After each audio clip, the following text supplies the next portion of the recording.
Mistakes of still life paintings. It's very natural that you will make all kinds of mistakes when you start painting. That is just part of the journey.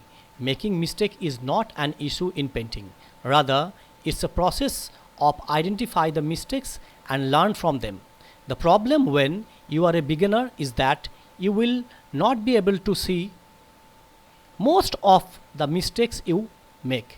You may be able to tell that something is missing in your painting, but you will struggle to find out what the problem actually is. By making few simple adjustments in your own setups and paintings, you can prevent most of the common beginners' mistakes. Today, in this video, I will draw attention to some common mistakes of still life painting and find out the process of solving the mistakes too. Give the subject its breathing room. Most painters do the mistake at the initial stage of focusing too heavily on the object of the portrait. This creates a vision for the viewer that the image has an irrational feel and is made within confined spaces. Avoiding too much focus on the object, the portrait is made appealing and gives it a breathing space. There is no too tight picture that can ruin the viewers. Still life painting should be started by having 50% of the background space vacant to give the picture a roomier look. You can then reconsider the use of space. Do not misdirect the viewer. It is advised not to misdirect the viewer's eyes by having a too tight crop. However, it is recommended to have the image directed towards a downward directional angle also. This is because it brings the viewer to take a glance over the bottom and center of the scene to make the picture look soothing. The painting is more calm and attractive when is combined in a calm way with casting the shadow of the object to make it more appealing. Visualizing ellipses. An ellipse is an geometric shape that results from viewing a circular shape in perspective or from a different vantage point. In simple terms, an ellipse is an oval.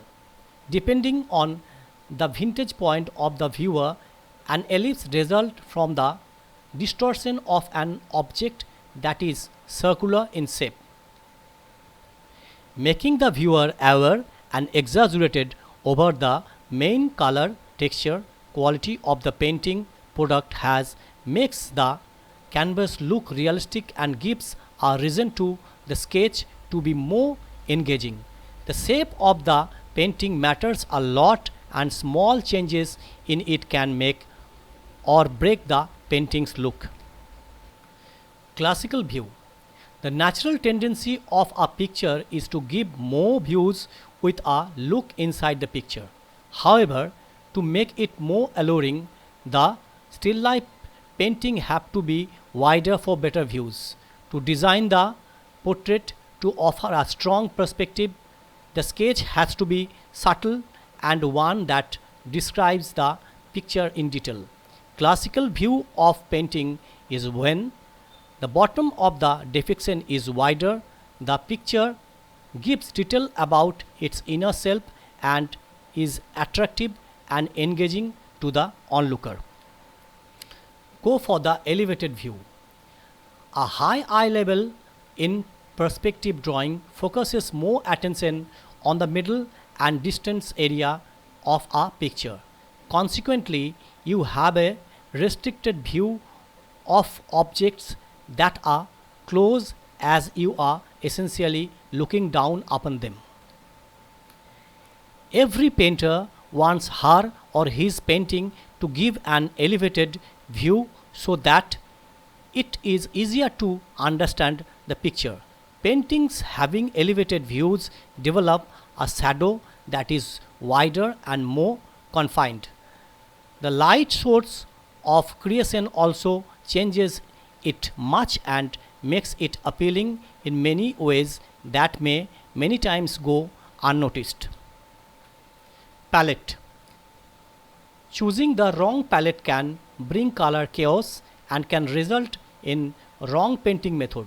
Putting on a wrong color can ruin the whole effort of your painting. So check before even putting on the nude shades. Layering out the palette works by boosting first performance. It is advised one must first work out a color scheme to evoke a feeling or an emotion, then include various objects to emphasize on that. Now you have the basic idea of some common mistakes of still life painting. It's time to try it out for yourself.